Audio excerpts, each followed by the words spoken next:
Hey everybody, this is Cindy Bishop with Cindy Bishop Worldwide, and today we have Sierra doing our I for Influencer training, which is going to help us so much in our real estate businesses. Sierra is the founder of Sierra Learnership. Get that, Learnership? Isn't that wonderful? I think that's genius. Collaborative, where she is a leadership development coach and speaker. She was born in Winchester, Virginia, grew up about 30 minutes west in a town of less than 300 in Yellow Springs, West Virginia. Sierra identifies her greatest core value as growth, which led to the creation of her business and her use of the term learnership to describe the need for both lifelong learning and the development of effective leadership skills to achieve one's potential. She is looking forward to sharing strategies that can change the way you communicate with your colleagues, your clients, your referral partners, family, and everyone you meet. Effective communication is key, and she's going to give you a glimpse into what can be achieved through effective communication today. And I want to say one more thing. She is a former public school teacher, so she also has the patience of a saint. All right, with no further ado, and by the way, I want to let everybody know I'm getting a DISC assessment. I made poor Sierra put a little offering at the end of this. I recommend you all do it. I've done something minimal like this when I was in real estate, not as extensive as what she does. And it really helped me instead of wanting to kill somebody or having them irritate me or referring them because I just couldn't handle them. I was just a little bit better. Had I had her, I think I would have been able to handle almost anybody. But I don't think that, something this big, something this thorough was offered at that time. So, all right, so I'm going to mute myself. You're welcome. Take it away. All right. Thanks. Thanks everybody for being here. As always, thank you for taking time out of your day. You literally could choose to be anywhere right now and you chose to be here. So that tells me a lot about you. I know you're here to learn and grow. I know that many of you pop onto these calls with me about once a month to hear a little bit more about DISC and break this down further, but I also know that this is a first for some. So I will give you a very high level overview of what DISC is for those of us that are new to us. But what we really discover through DISC, and that's why I entitled this, is the impact of having effective communication, really getting to know who we are, getting to know our team, getting to know characteristics that we can identify in people when we first meet them and change the way we communicate based on their needs, not our own needs, but their needs. So that's what we're going to be doing today. As she said in the intro, she really highlighted it all, but I will share that my why is really to just share my passion for growth with everybody I meet. I really want to inspire everyone to be lifelong learners and not stop growing when school ends. That's not when we stop growing. So as soon as we stop, we get stagnant or we shrink, right? So we need to keep going, keep pushing ourselves to learn more and bring great value to our clients, right? So if we're not growing, we can't give more value to our clients. So I'm really all about personal and professional growth and becoming an effective, more effective leader. So today we're going to talk about patterns and behaviors specifically in relation to the I style. So we call that the influencer. And we're really going to talk about what are the applications for this in both our personal and professional lives. So we're going to do a real quick icebreaker. It's quite simple, but I'm going to get you guys talking because I don't like to do all the talking. So there are 4 different sentences, one in each corner of the screen. I want you to read those 4 sentences, and if you had to identify the one that resonates most with you, choose which one. You can drop it in the chat box, but be prepared to explain why you chose that one. And I'm definitely going to call on a couple of people to share. So do we have any brave souls? We have some people who are on camera, so you're already brave. And I kind of want to pick on Kevin because it's his first time. So Kevin, if you're comfortable with it, can you unmute yourself and share which one of these sentences resonates most with you and why? Well, if I had to just grab one right away, I just would grab the knowledge is power, because I feel like that gives me, the ability to correctly address and help people. If I know how to help somebody and I feel good about that, and then I move forward. Otherwise, I get all kind of unsure. I love that. And what you might not realize, Kevin, is these sentences were strategically picked to align with the 4 different styles that I talk about in DISC. And the one that you chose actually aligns with the C style. So those that focus on facts and details and gaining information and asking questions and really are our big learners, right? Always looking to grow and learn. So just by you choosing that one and it standing out to you most, that tells me a lot about you and how you're wired to continue learning and asking questions and your desire to grow. So thank you for that. Let's see, who do I want to pick on now? How about Jennifer? Jennifer, do you mind sharing which one you chose? I also picked knowledge is power. And just because I guess it just stood out to me because I feel like I'm doing something with that, and the other ones, I'm not doing anything, and I'm the type of person where I can't sit still. I don't know. That's interesting, Jennifer. So always doing something, not able to sit still, tells us a little bit more about you and how that might align with one of the other styles that we talk about. So it brings up a good point. We aren't typically solely one of these letters. We're a combination of 2 or more of these. And so we have primary and secondary characteristics that show up most often in our behavior. So what you might find, Jennifer, if you were to take this assessment, is that you have both the C, the knowledge is power aspect, but if you are always in motion and moving, and it depends on how interactive you are. If you like to be a part of a group when you're doing this, or if you like to work solely, it's going to tell me where you fall on the other continuums for each of these letters. I love that Cindy pointed out our C style is actually scheduled for December 16th at 1 p.m. So digging specifically into the C style, we're going to do next month. So awesome, thank you. So I will just go ahead and highlight really quickly a couple of these others so you know where they align, okay? A friend in need is a friend indeed. That is actually the S style.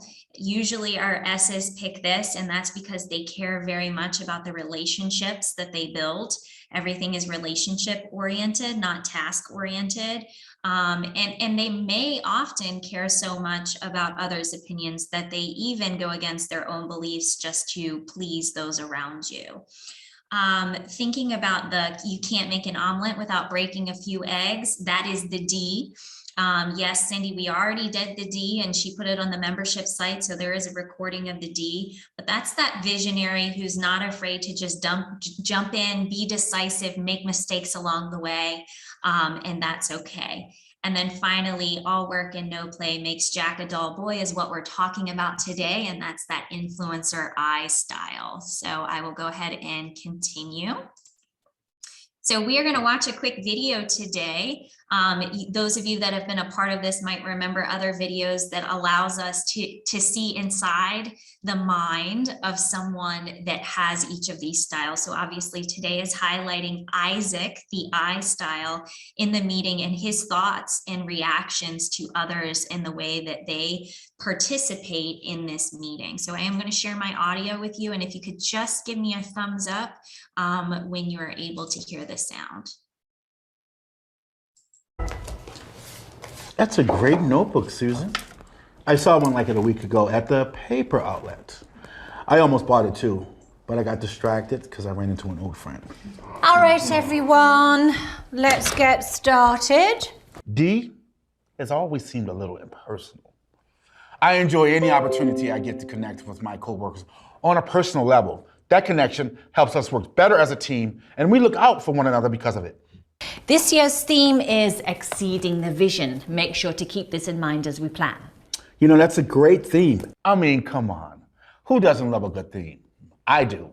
This one made me think about a conversation I was having with a client about overcoming adversity. Gary was talking about how his business had a little setback when he had lost a big account to a competitor. We started talking about Rebecca, one of his lead salespeople, and how she seemed a little distracted lately. I don't know, maybe it was the bad weather they were having in New England at the time. They get a ton of snow. Anyway, Gary and Shirley, his wife, were talking about how they had a simple conversation with Rebecca, asking her if there any support that she needed. Just from that connection, her sales doubled. You hear? Doubled. Talk about exceeding the vision. Calvin, I have you on contact collection and creating a process to follow up with our generated leads. Okay. Well, last year we had a 20% open rate on our follow-up email. But I wanted to outline a way to increase that by 30%. Numbers, numbers, numbers, numbers. So what are you thinking? Well, based on last year's data, we need to focus in on our ideal customer and cast a smaller net. That way we can execute a better follow-up. And if we do so, it should result in a 10 to 15% increase in open rates and at least a 25% increase in ultimate sale. Numbers. How does he remember them all? Moving on, Susan, I have you on booth theme again this year. I'd like to try something completely new to draw a larger crowd. What are your initial thoughts? I thought the theme worked really well last year. Are you sure we need to change everything completely? Poor Susan. With the theme this year, the changes warranted. We can do better. I'm sorry you didn't like my ideas last year. Last year's was fine, and I know you can come up with another great theme. There she is. I knew Dee had it in her to sympathize with us. She's a great leader and a really nice person. She has a dog named Cooper. Cutest dog you've ever seen. How do we want to communicate our new focus this year? Meaning one or two things that we each need to make sure we mention. Those are great questions. My turn again? All right. I really like to add color to my suggestions through stories and related interactions I've had in the past. Even if the story isn't exactly on point, the feeling is still there. But remember, according to the book Sales Tactics for Salespeople, we only have 30 seconds to make a positive impact on an attendee. Okay, numbers. I'll capture that in 30 seconds. But who wouldn't want to stay and chat with me for a while? And right, this is our time to really connect to potential customers. How often did we get an opportunity to share in this way, especially when talking to clients face to face? All right. I've got to run to my next meeting. I can't believe our meeting's over already. I had so many ideas I wanted to share. Maybe I'll talk to Dee about extending the meeting next time. Hey, does anyone want to grab lunch later after this? I ran into this great ramen place last week, and oh my God, the ramen's unbelievable. Seriously, best ramen ever. You guys want to go? I'm buying. Okay, so now we have to be honest. Who was annoyed with Isaac? I was. Was. Okay. So that represents our I style. So as you could see, I'm sure you had some wonderful observations of Isaac, but based on how you're wired, that's going to change your reaction to his behavior. Okay, so whereas some of us might have really enjoyed him, some of us were really annoyed and just wanted him to stop talking, right? And so that's always an interesting piece, as well as acknowledging how is someone perceived by others. So real quick, would anyone like to share out their reaction to Isaac? Well, I'll jump in. I mean, Thanks. I appreciated his ideas and his thoughts and his statements. I just wish he would have kind of been sensitive about how much time he was taking doing it all. Yeah, been more succinct, right? Yeah. Okay. It's very interesting that you said that, and that tells me a lot about, how you are wired already. I feel like we've had 2 communications, Kevin, already, and I can identify so much in you based on the characteristics in your nonverbal cues and the things that you've said. And that's the great thing about DISC, guys, is once you learn these characteristics, it doesn't take much to be able to figure out how someone's wired and how they need to change their communication. So now I know when communicating with Kevin based on what he just said, I need to probably be more succinct, maybe bulleted notes. He's going to appreciate my ideas, but he wants them in a way that he can quickly understand them and move on, right? So we start to generate these patterns in behavior. So I'm going to share my screen again real quick with you guys.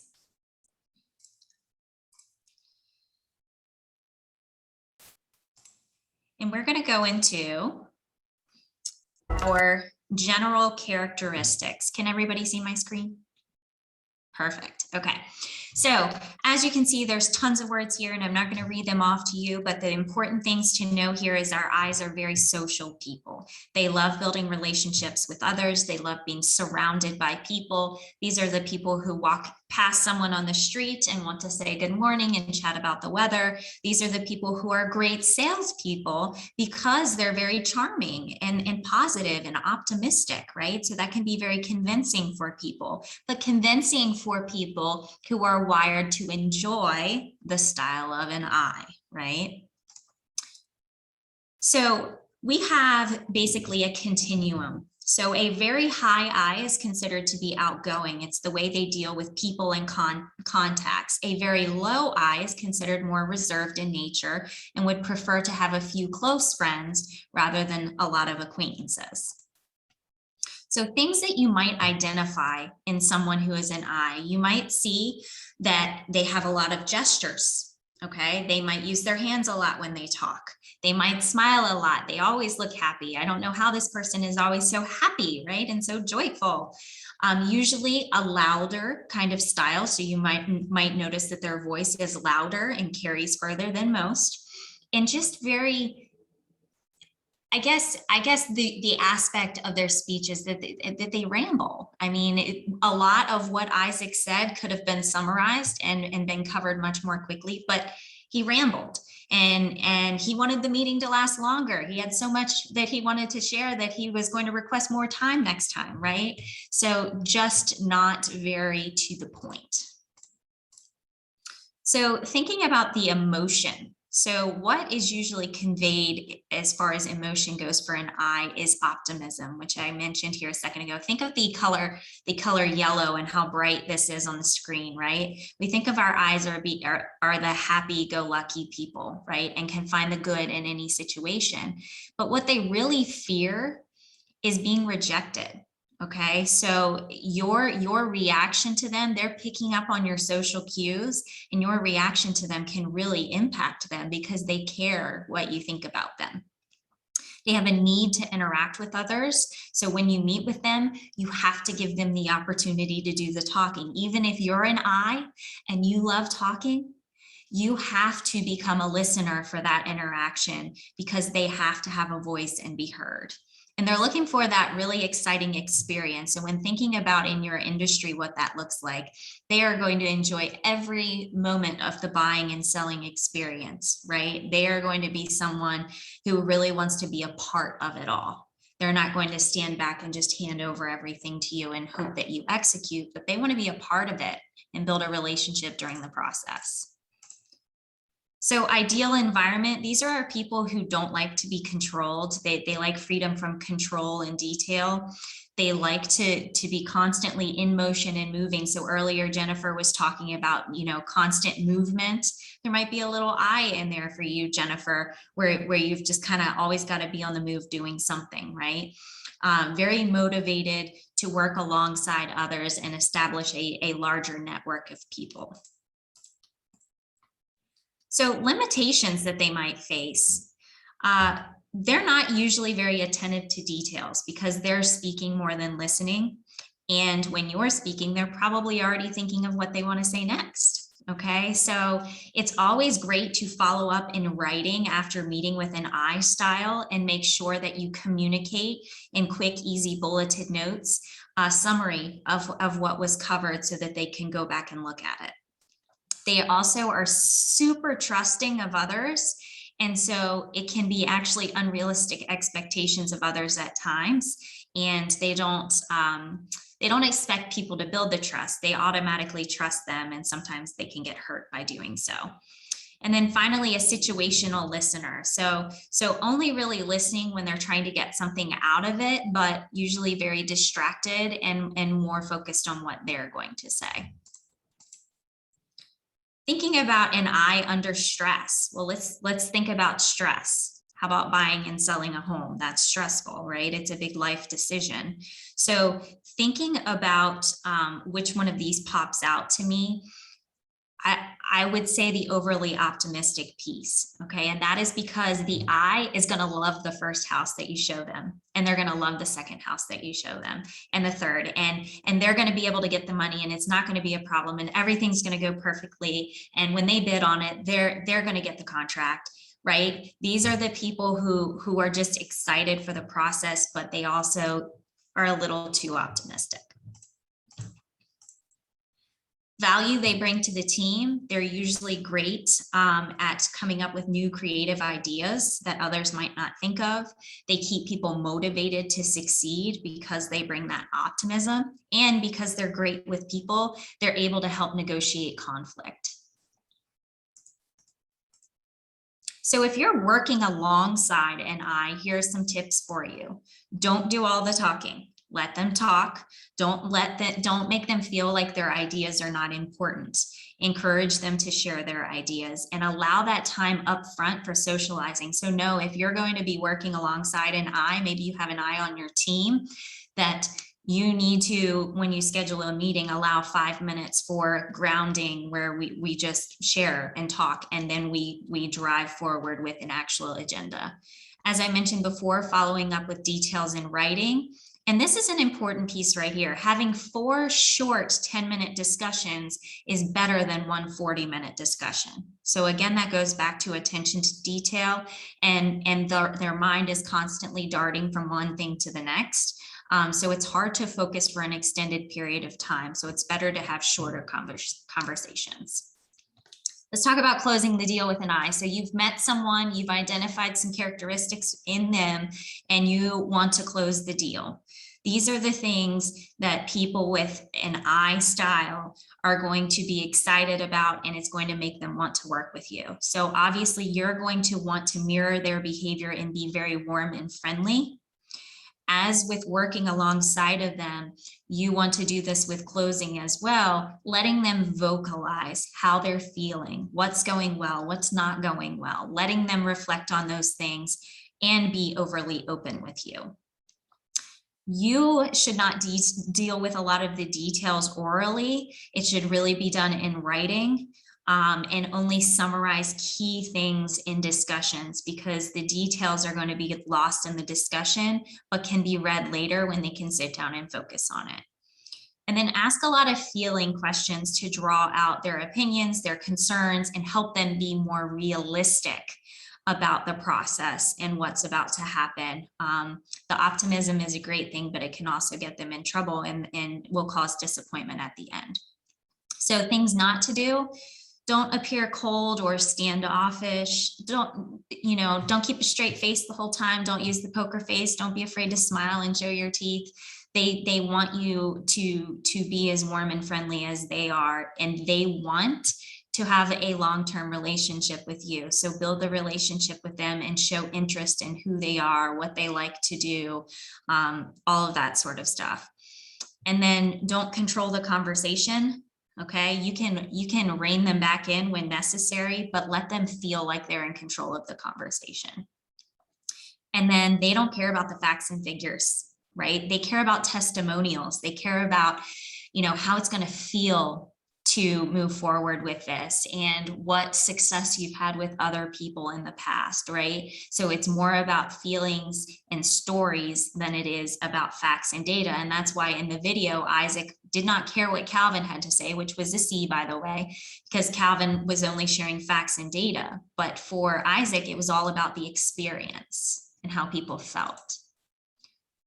So conflict resolution, you have to, maybe you're married to an I, maybe you're working alongside of an I, it doesn't matter. But if you are trying to resolve conflict, one thing is you have to have friendly discussion. You can't, take them out at the knees. Okay. So very positive in the way that you frame things, appreciate the things that are going well, compliment them on the things that they're doing well. Right. And don't be afraid to use a sense of humor in order to keep things light and friendly. But the moment you lose your cool and come across as angry or aggressive, the I is going to shut down. Okay, so they're great at helping others resolve conflict, but their own conflict, remember, their greatest fear is social rejection. So they don't want to feel rejected by you. Okay. All right, and so this is just a little funny thing here at the end before we wrap up. I find this to be pretty funny. So thinking about DISC as a whole, we've been talking about it for several months now, and I know this is a first experience for some, but when we break down every situation, even like this example about the banana peel, it's funny to see the way that an individual reacts based on their communication style and their personality. So here's an example. A D style slips on a banana peel and they yell, "Ow, stupid banana peel," as they continue on their way. So what you notice is they're angry in the moment, but they just keep moving, right? They don't try and solve the problem. It wasn't their fault. It was the banana peel's fault. And then they just keep going. An I slips on the banana peel and they're going to turn to someone they don't even know and then laugh about it and say, "I can't believe I just did that. Did you see that?" Right? So they're bringing someone into the conversation. It's about the interaction. It's about the humor, and it's friendly and it's a joke, but they're optimistic. It was just silly, right? It was a silly thing to happen. The S is so worried about what people think that they immediately look around to see if anybody saw it happen, right? And they care what people think about them, and they're more reserved in nature, so they wouldn't dare want to talk to someone about it like the I. And then finally, the C is the only style that actually stops, picks it up, thinks about what they should do to solve the problem, and then actually puts it in the trash so it doesn't happen to someone else, right? So this is just an example of anything like a simple banana peel on the sidewalk situation. Each person is going to approach it differently. So just like communication should be handled differently, each of these situations are handled differently by each style. So real quick, before I share out some things that you might want to do for yourself moving into the new year, I want you to think about this as your homework assignment. I can't help it. I'm a teacher, I have to give homework. So to communicate more effectively with someone in your life, identify that person. I need to be more understanding of the following. Well, we're talking about I today. We're talking about influencers. So to more effectively communicate with someone like Isaac that we discussed today, what is something you need to be more understanding of? Okay, that's something you can think about, you can apply. You might have someone specific in your life that you're thinking of that is just like Isaac. And maybe you need to be more understanding of what their fears are, at that social rejection, or their need to feel included and their need to speak. Think about everything from their perspective, okay? All right, so this is what Cindy was talking about at the beginning. So these are my typical packages, and I have provided some end of year pricing, and there's a reason behind this. So we are in that time of year where we need to sit down as individuals or with our teams to figure out the answers to these questions. How do I best work? What can help me be successful? What are my strengths right now? What obstacles am I facing? I want to be able to communicate more effectively with clients, family, people at work, in your business, people anywhere that you come across. You're constantly communicating. How can I do this more effectively? When you take a DISC assessment, you not only learn your style, but you learn tips for communicating with each style based on how you're wired. So it's a 30-page report that comes back to you that I will sit down and debrief with you. So each of these is a little different. The first 3 packages here are all to do with you as an individual and the level of support that you want.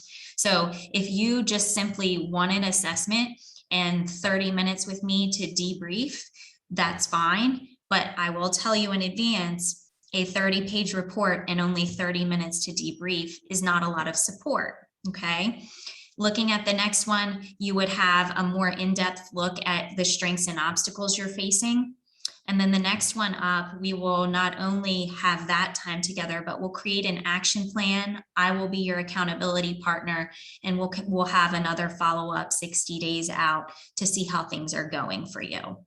And then finally, if you work on a team, okay, of 3 or more people, you will be able to meet with me and have a workshop that goes over all of this at once. Okay, we're going to, each of the individuals will receive assessments. We will come back and have a 2-hour team debrief where we get to learn about everyone, how they communicate, and using that to learn more how to work more effectively together in the new year. And then we do a leadership deep dive. So we're gonna, in this report is also your leadership strengths, and we're gonna talk about who you are as a leader and how you can continue to expand your influence.